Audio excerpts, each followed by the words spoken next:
Assalamualaikum warahmatullahi wabarakatuh. Hari ini kita berjumpa kembali di mata kuliah, di perkuliahan mata kuliah uh, Artificial Intelligence atau intelijensi buatan, di mana kita memasuki pertemuan ketiga dengan topik heuristic searching atau pencarian heuristik. Sebagaimana saya katakan dalam pertemuan sebelumnya bahwa uh, pembahasan tentang searching ini dilakukan dalam 3 session, yaitu session pertama kita sudah bahas di kuliah sebelumnya, kemudian session keduanya kita akan bahas hari ini, dan session ketiga kita lanjutkan insyaallah dalam pertemuan minggu depan dalam topik pencarian dua arah atau bidirectional searching.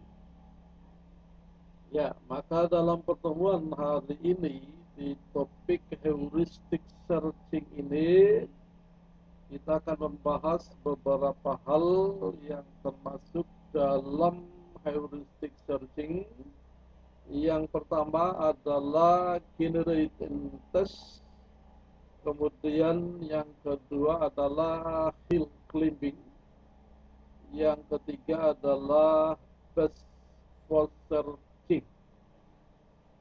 Ya, dimana di pembahasan bagian terakhir ini yaitu best for searching itu juga ada beberapa macam pengembangannya, yaitu antara lain disebut sebagai greedy search, kemudian algoritma A bintang, dan simulate annealing. Ya. Jadi kita akan mulai pembahasan yang pertama hari ini, di mana kita akan membahas tentang algoritma pencarian heuristik yang disebut dengan generate and test. Jadi pembangkitan dan pengujian. Ya. Kemudian nanti kita akan lanjutkan dengan hill climbing, dan kemudian kita akhiri dengan best for search atau bukan BSF, karena BSF itu adalah berat. For searching ini adalah best, jadi bukan berat. Ya. Oke, kita akan lihat definisi daripada pencarian heuristik. Ya. Apa itu pencarian yang kita sebut sebagai heuristik? Yaitu suatu strategi untuk melakukan proses pencarian ruang keadaan atau state space suatu problema secara selektif, yang memandu proses pencarian yang kita lakukan di sepanjang jalur yang memiliki kemungkinan sukses paling besar. Ya. Jadi acuannya di sini adalah selektif. Jadi mengacu kepada kaidah selection. Ya. Memilih sebuah solusi, kemudian diuji apakah solusi itu memenuhi, benar dia adalah solusi atau tidak. Heuristik juga adalah sebuah teknik yang mengembangkan efisiensi dalam proses pencarian, namun dengan kemungkinan mengerbangkan kelengkapan. Jadi ya kalau mencoba mungkin pernah mendengar apa sih perbedaan antara algoritma dengan heuristik. Jadi di dalam pemecahan masalah sebuah bangunan perangkat lunak, maka pendekatannya itu bisa dalam bentuk algoritma, tetapi juga bisa dengan konsep heuristik. Ya. Heuristik ini tidak seperti algoritma yang sifatnya rinci, berurut, tertata, terencana, terduga. Ya. Hasilnya seperti apa? Tetapi heuristik itu melibatkan beberapa aspek. Ya, aspek-aspek yang lain itulah yang kemudian uh, ini digunakan di dalam konsep artificial intelligence. Ya, karena artificial intelligence itu adalah kita meniru cara kerja manusia memecahkan sebuah problem.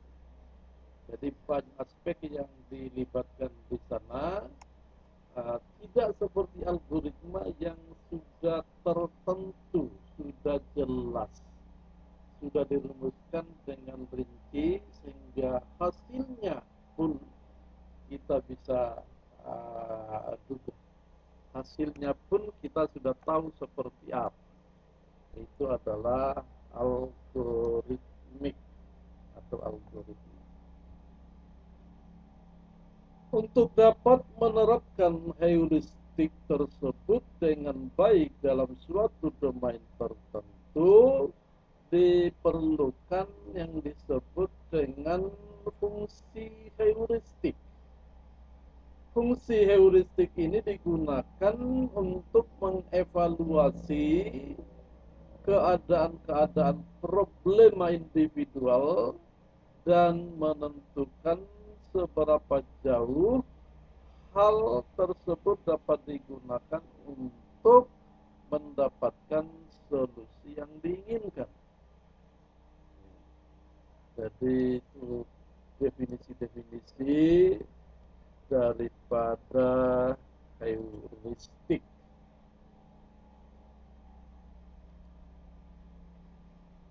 Salah satu bentuk algoritma yang digunakan pada pendekatan heuristik ini adalah yang disebut dengan generate and test. Jadi bangkitkan dan uji. Mungkin barangkali mirip-mirip dengan trial and error.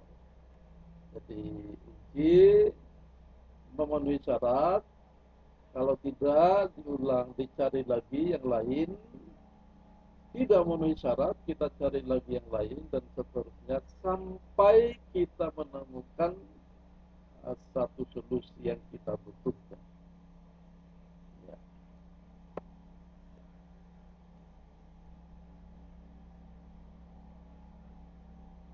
Generate and test ini adalah gabungan daripada pencarian breadth first searching dan depth first searching.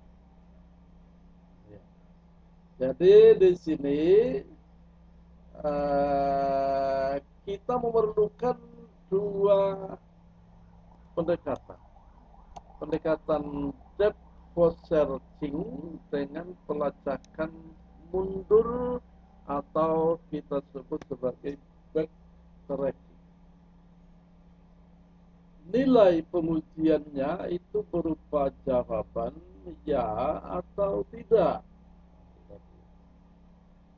Jika pembangkit memungkinkan solusi dikerjakan secara sistematis, maka prosedur akan mencari solusinya. Itu jika ada, terutama kalau kita menetapkan katakanlah daftar antrian, kita mulai dari daftar antrian pertama, kita lanjutkan dengan antrian selanjutnya dan seterusnya. Ya. Strategi bangkitkan dan uji atau generate and test merupakan pendekatan yang paling sederhana dari semua pendekatan yang kita sebut dengan heuristik. Bagaimana langkah-langkah di dalam generate and test?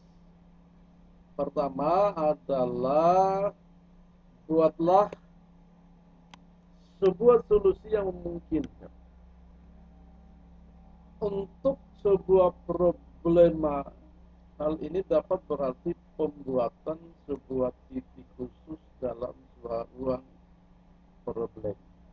Jadi sebagaimana sudah dijelaskan sebelumnya bahwa gambaran pencarian atau searching ini selalu kita lakukan dalam struktur pohon atau tree. Ya, jadi dalam struktur pohon atau tree. Kemudian yang kedua, lakukan pengujian untuk melihat apakah solusi yang dibuat benar-benar merupakan sebuah solusi dengan cara membandingkan titik khusus tersebut dengan goalnya. Jadi goal itu sebagaimana juga di dalam algoritma, bahwa tujuan itu ditetapkan terlebih dahulu. Maka di sini dicari. Jadi sesuatu itu yang dicari ada dulu gambarannya. Iya. Jadi ada dulu gambarannya baru bisa kita cari. Kalau tidak ada gambarannya, bagaimana kita bisa mencari? Nah, gitu. Jadi makanya di dalam konsep pemecahan masalah teknologi informasi pada umumnya, itu goal itu harus dibuat terlebih dahulu, harus ditetapkan terlebih dahulu, apalagi di dalam konsep artificial intelligence yang bersandar pada searching, pencarian, di mana kita tahu bahwa yang kita maksud dengan searching atau yang kita pahami tentang apa yang disebut dengan pencarian itu adalah basisnya adalah kesamaan. Jadi similarity ya. Kesamaan, keserupaan. Jadi kita bawa barang yang akan kita cari, gambarannya apakah itu digambar, apakah itu ditentukan ciri-cirinya, apakah itu dijelaskan dalam bentuk-bentuk yang lain, lalu kita cari.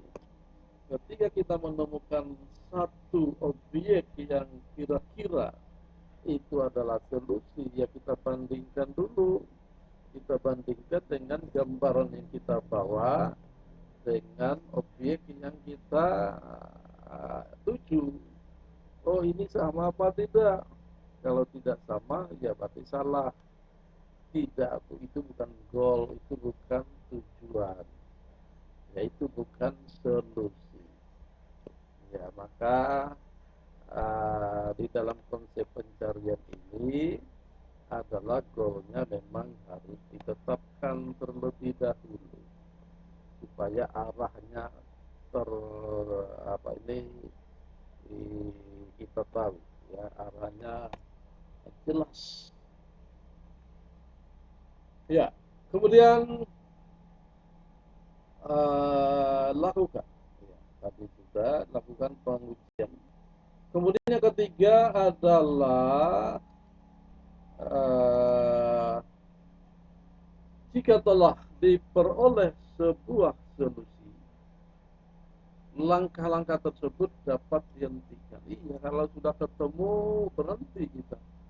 Kalau sudah ketemu barangnya, kita sudah ketemu solusinya, berhenti. Ya. Jika belum ketemu, maka kembalilah ke langkah yang pertama untuk mengambil strategi yang baru lagi untuk kemudian melakukan proses pencarian berikutnya. Jika pembangkitan atau pembuatan solusi-solusi yang dimungkinkan dapat dilakukan secara sistematis, maka prosedur ini akan dapat segera menemukan solusinya. Jika dalam himpunan ruang pencarian itu ada solusi. Jadi artinya bahwa pada saat kita menetapkan skop, ya, pada saat kita menentukan batasan-batasan ruangnya, maka belum tentu himpunan yang kita sebut sebagai simpul-simpul di dalam ruang pencarian tersebut belum tentu ada solusi. Ya, bisa jadi tidak ada. Maka jika ada, kita akan temukan. Tapi jika tidak ada, kita harus membentuk lagi ruang pencarian yang baru. Namun, jika ruang problema sangat besar, maka proses ini akan membutuhkan waktu yang lama. Ya, itu pasti karena generate and test. Ya, jadi pada saat kita menetapkan ruang-ruang pencarian, karena tadi kemungkinan kita tidak menemukan solusi di sana, ya kita bikin lagi ruang pencarian yang baru dan seterusnya dan itu boleh jadi sangat lama, boleh jadi membutuhkan ruang yang sangat besar. Maka ini kurang efisien, ya tidak efisien apa yang kita sebut dengan generate and test.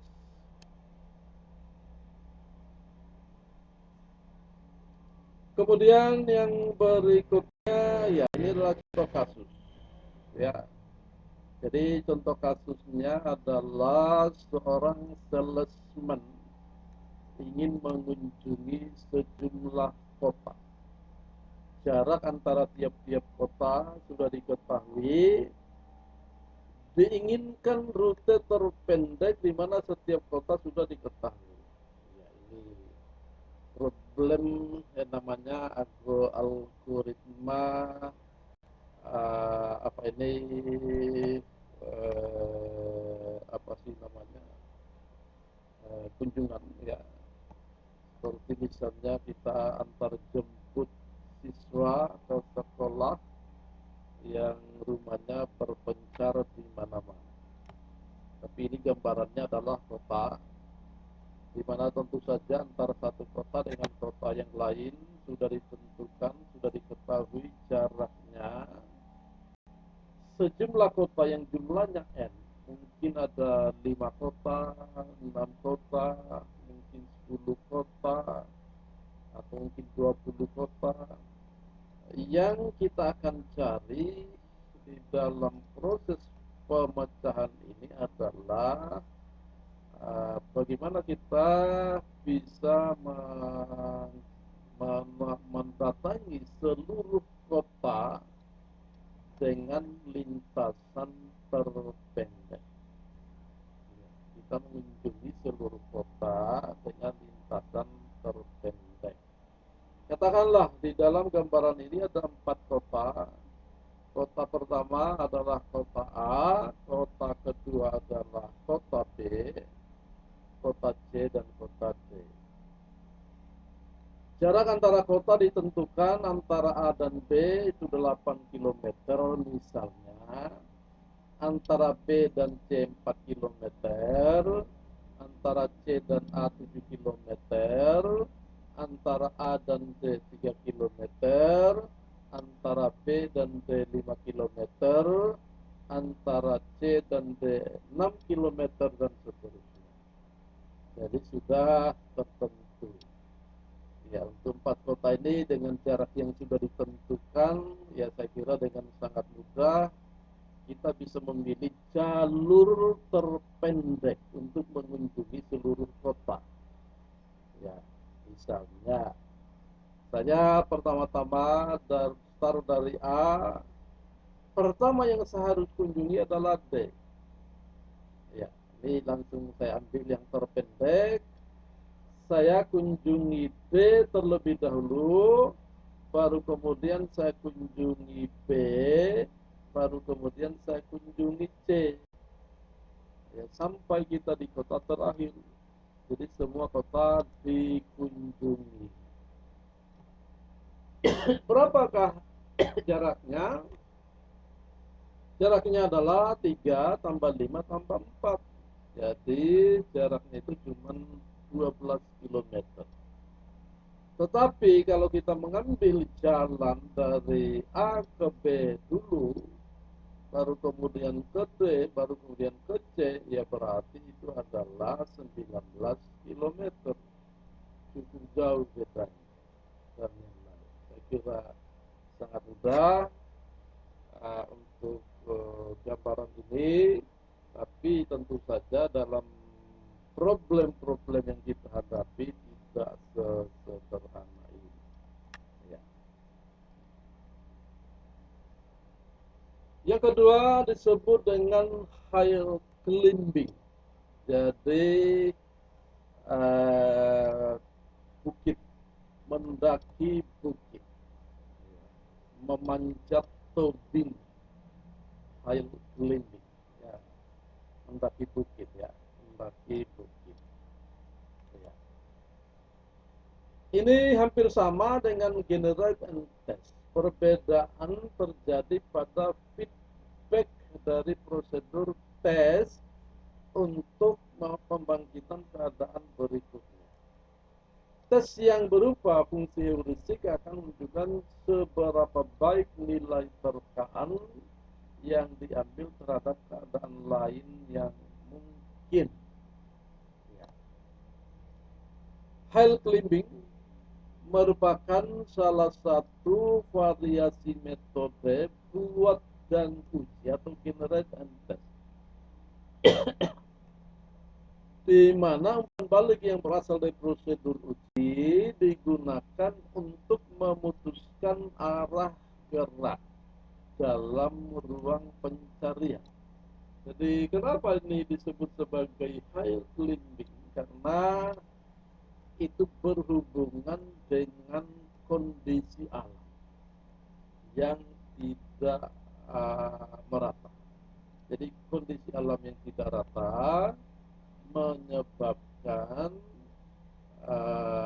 kunjungan dari satu lokasi ke lokasi yang lain itu bisa memerlukan energi yang berbeda-beda karena posisionalnya. Ada yang tempatnya tinggi, ada yang tempatnya rendah. Tentu saja kalau kita bergerak dari tempat yang rendah ke tempat yang tinggi, itu memerlukan energi ekstra. Ya, akan ada kemungkinan gagal. Ya, kalau kita menggunakan katakanlah, kalau kita menggunakan kendaraan, ya bisa ada kemungkinan gagal karena pendakian. Ya, bagaimana kalau dia sangat terjal? Gitu ya. Artinya bahwa dengan jarak yang sama, energinya tidak sama. Iya, energinya tidak sama. Kalau kita mendaki, bergerak mendaki tidak sama dengan bergerak menurun. Kalau mendaki energinya besar, kalau menurun energinya kecil. Ya itulah maka dia disebut sebagai hill climbing. Ya. Kemudian uh, yang berikutnya adalah salah satu daripada algoritma daripada hill climbing itu seperti ini. Pertama, buatlah solusi usulan pertama dengan cara yang sama seperti yang dilakukan dalam prosedur buat dan uji. Periksalah apakah solusi usulan itu merupakan sebuah solusi. Jika ya, maka dihentikan prosesnya. Jika tidak, maka dilanjutkan ke langkah berikutnya. Jadi semua uraian ini dalam bentuk struktur yang kita sebut dengan tree, ya, pohon diagram. Kemudian dari solusi ini terapkan sejumlah aturan yang dapat diterapkan untuk membuat sekumpulan solusi usulan yang baru. Untuk setiap elemen kumpulan solusi tersebut, lakukanlah hal-hal berikut. Kirimkanlah elemen ini ke fungsi uji. Jika elemen ini merupakan sebuah solusi, maka kita hentikan proses. Jika tidak, maka periksalah apakah elemen ini merupakan yang terdekat dengan solusi yang telah diuji sejauh ini. Jika tidak, maka disingkirkan. Ya, maka ada kemarin seperti open close, ya, open close. Ambillah, berikutnya adalah ambillah elemen terbaik yang ditemukan di atas dan pakailah sebagai solusi usulan berikutnya. Langkah ini bersesuaian dengan langkah dalam ruang problema dengan arah yang muncul sebagai yang tercepat dalam mencapai tujuan. Kembalilah ke langkah yang kedua. Itu adalah algoritma daripada hill climbing. Berikutnya adalah di sini akan muncul problem di dalam hill climbing ini. Akan muncul beberapa problem. Pertama adalah adanya maksimum lokal. Maksimum lokal ini adalah keadaan yang lebih baik dari semua tetangganya, namun masih belum lebih baik dari suatu keadaan lain yang letaknya jauh. Ya, jadi sini di kompleks ini dia terbaik, katakanlah ini adalah solusi terbaik, tapi dibandingkan dengan kompleks yang lain, kompleks-kompleks yang lain, dia bukanlah solusi yang terbaik. Disebut dengan maksimum lokal. Kemudian ada yang disebut dengan daratan. Apa itu daratan? Yaitu suatu daerah datar dari ruang pencarian di mana semua himpunan keadaan tetangganya memiliki nilai yang sama. Ya, jadi nilainya sama, bingung kan? Ya, kira-kira di mana? Yang mana yang kita akan jadikan sebagai solusi karena dia memiliki nilai yang sama. Kemudian yang ketiga adalah punggung. Jadi ada punggung, yaitu suatu daerah ruang pencarian yang lebih tinggi daripada daerah sekitarnya, namun tidak dapat dibalikkan oleh langkah-langkah tunggal ke arah manapun. Artinya, seperti saya gambarkan tadi, bahwa karena dia secara posisi lebih tinggi, maka kunjungannya itu memerlukan energi. Kalau kita mulai dari bawah, atau kalau terbalik itu sudah tidak sama. Ya, jadi tidak sama Kalau kita mulai dari atas, kita turun ke bawah, itu berbeda dengan kalau dari bawah kemudian naik ke atas. Artinya dalam arah yang sebaliknya, ya seperti saya katakan tadi, maka dia memerlukan energi yang tidak sama. Kemudian salah satu daripada algoritma high climbing itu disebut dengan simple high climbing. Bagaimana algoritmanya? Algoritmanya adalah pertama evaluasi keadaan awal. Jika itu tujuan, maka berhentilah. Jika tidak, lanjutkan dengan keadaan sekarang sebagai keadaan awal. Jadi kita beranjak dari keadaan sebelumnya ke keadaan berikutnya, maka keadaan yang berikutnya karena yang sebelumnya bukanlah solusi, maka keadaan berikutnya ini kita pandang sebagai keadaan awal yang baru. Kemudian kerjakan langkah berikut sampai solusi ditemukan, atau tidak ada lagi operator baru sebagai keadaan sekarang. Habis misalnya. Cari operator yang belum pernah digunakan. Gunakan operator untuk keadaan yang baru. Evaluasi keadaan sekarang. Jika keadaan yang sekarang ini adalah tujuan, adalah solusi, maka kita selesai.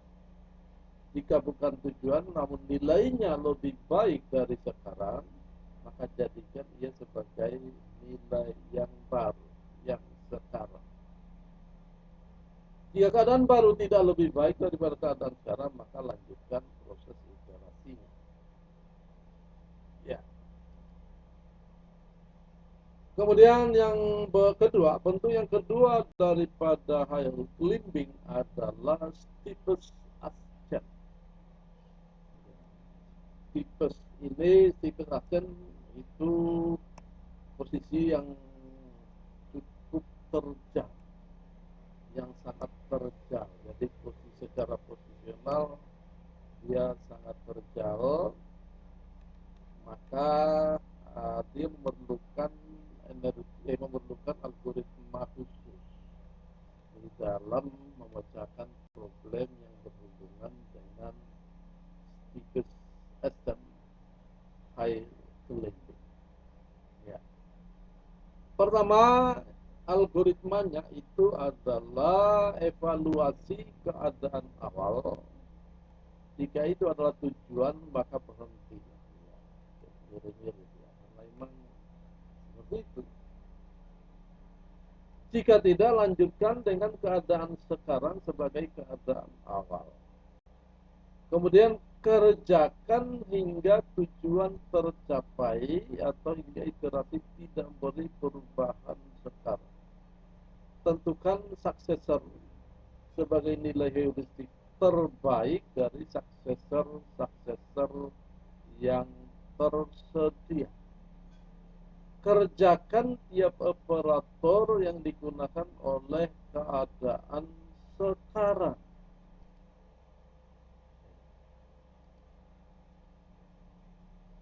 Gunakan operator tersebut dan bentuk keadaan baru, evaluasi keadaan baru.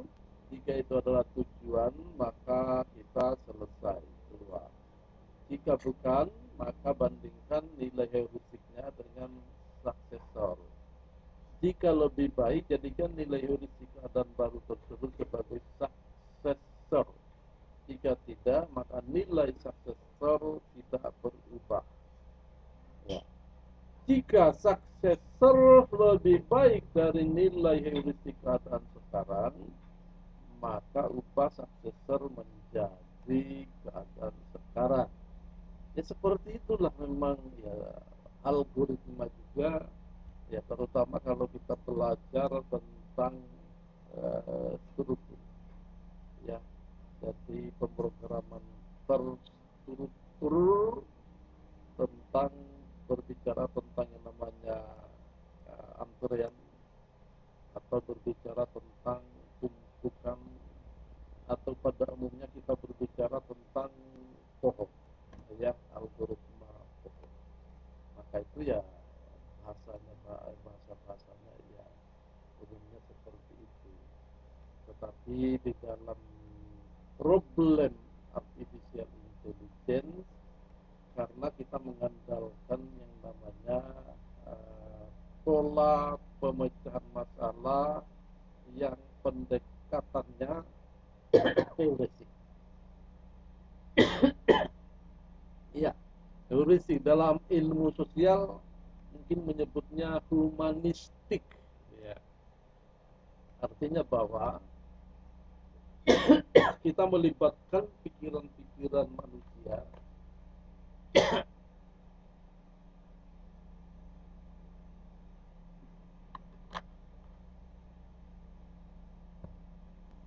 ya, kita melibatkan cara-cara pemecahan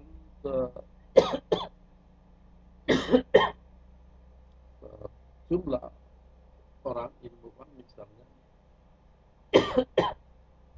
untuk sampai kepada pemecahan masalah. Ya, maka ya di dalam artificial intelligence ini itu adalah diistilahkan dengan memanusiawikan mesin. Jadi membawa mesin kepada cara kerja yang dilakukan oleh manusia. Ya.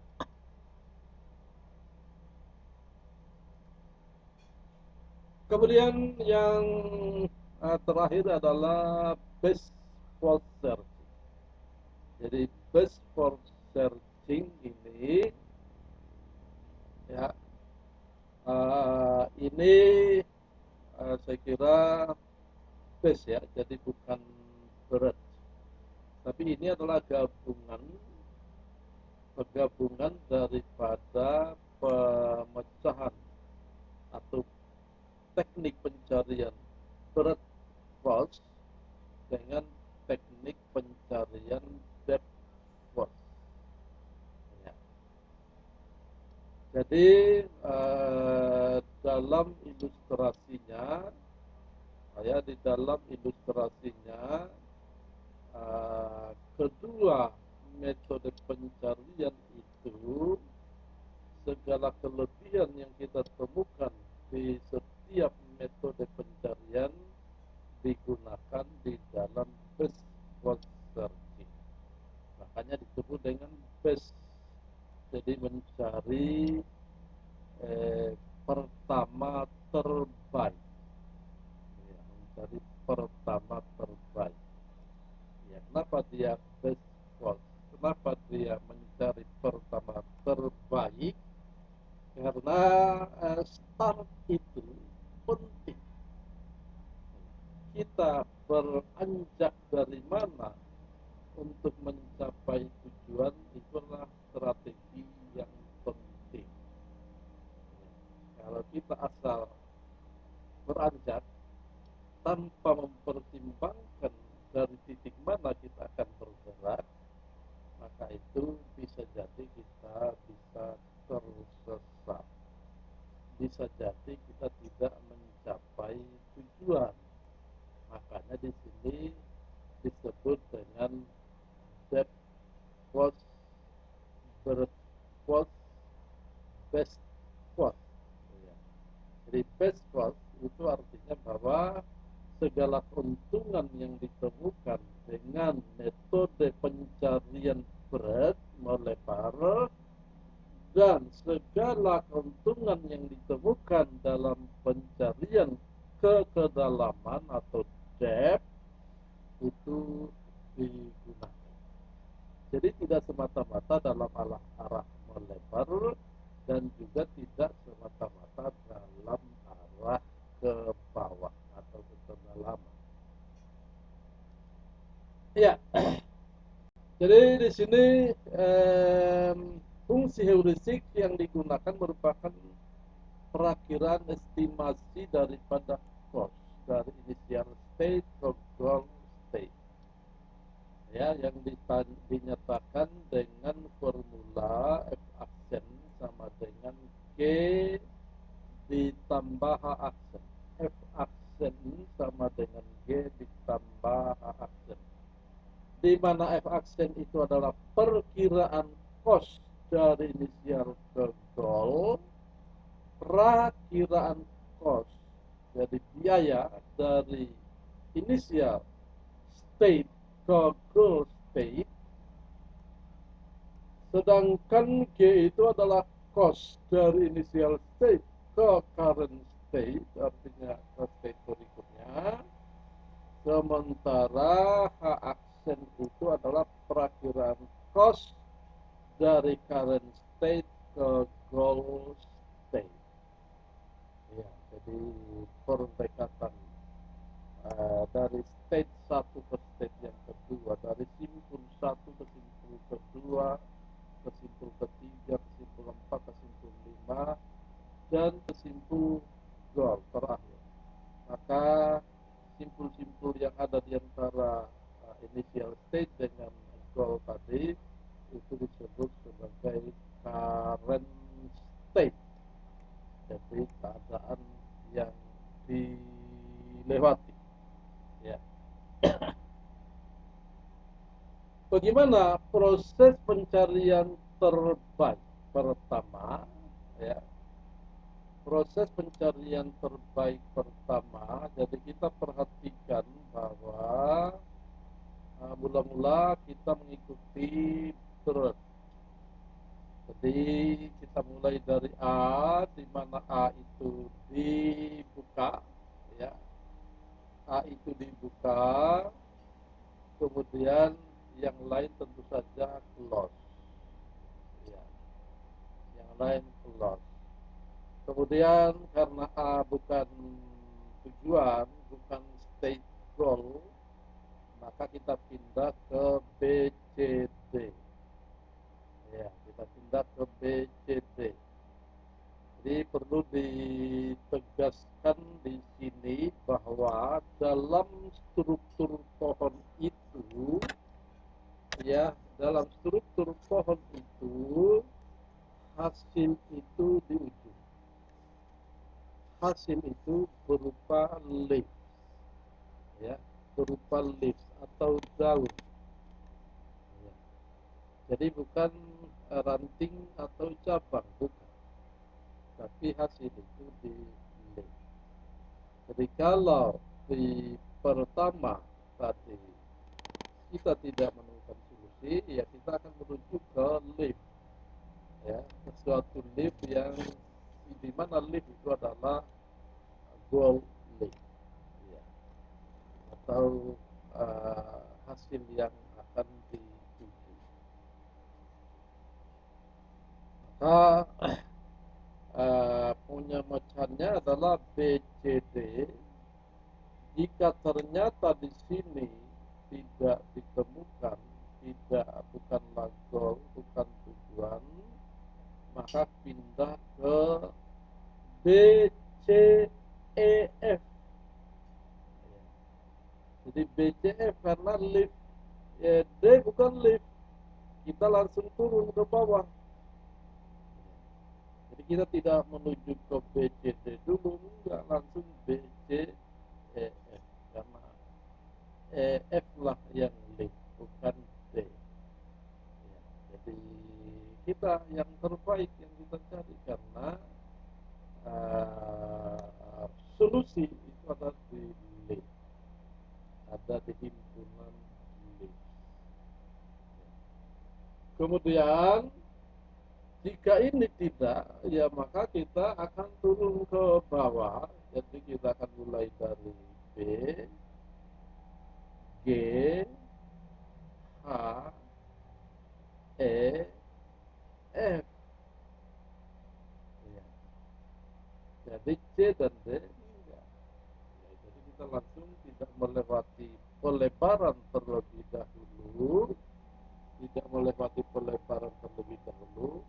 tapi kita langsung menuju ke lift.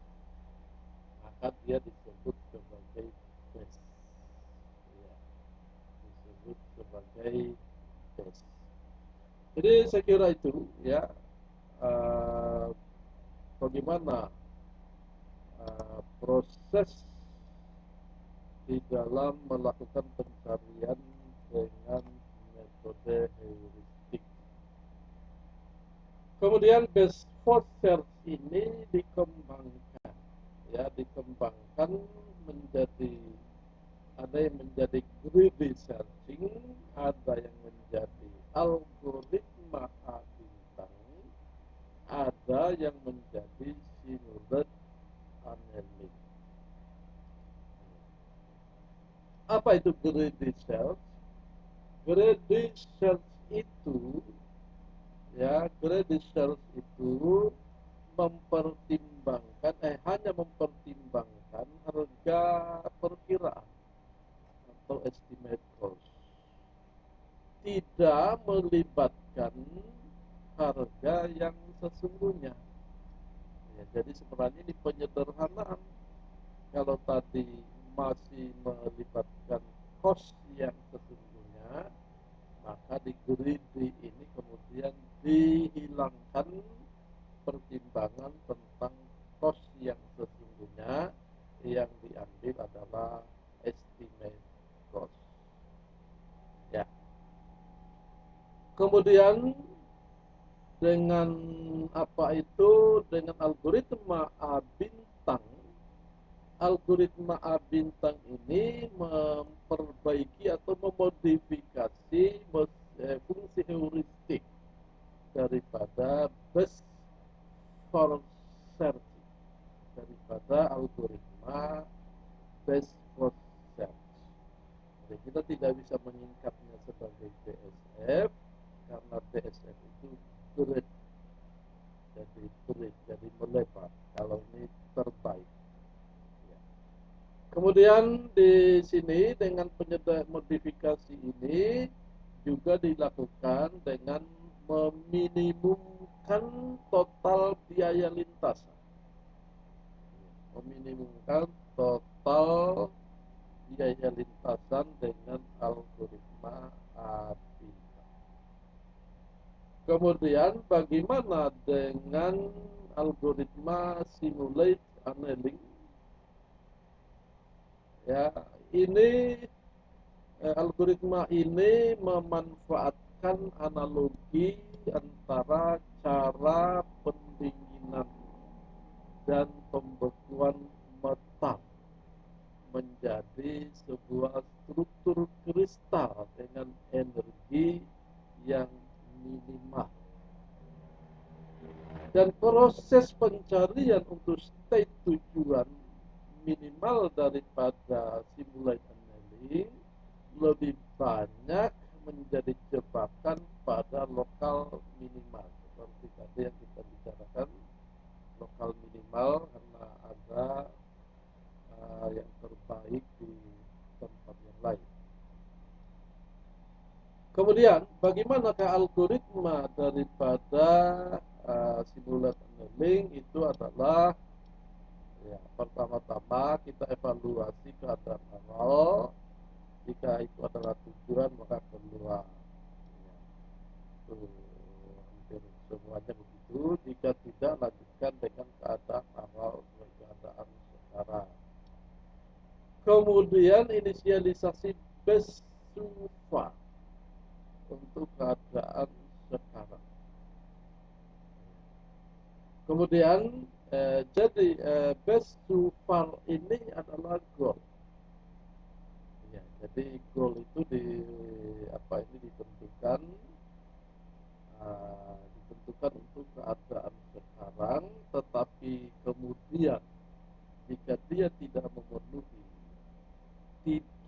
ternyata tidak membawa kepada goal, kepada tujuan yang diinginkan, maka itu akan diganti ke inisialisasi yang baru. Ya, jadi pindah ke state yang lain untuk juga dijadikan sebagai best so far. Ya. kerjakan hingga solusi ditemukan atau sudah tidak ada operator baru lagi, sehingga tidak ada lagi yang bisa dijadikan untuk state, untuk keadaan yang sekarang. Artinya bahwa ya memang ya kita tidak menutup kemungkinan bahwa pemecahan itu tidak ditemukan. Ya, saya kira inilah yang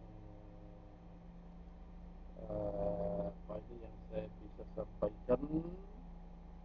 Jadi saya kira materinya juga saya upload materi baik itu dalam dokumen maupun dalam bentuk PPT.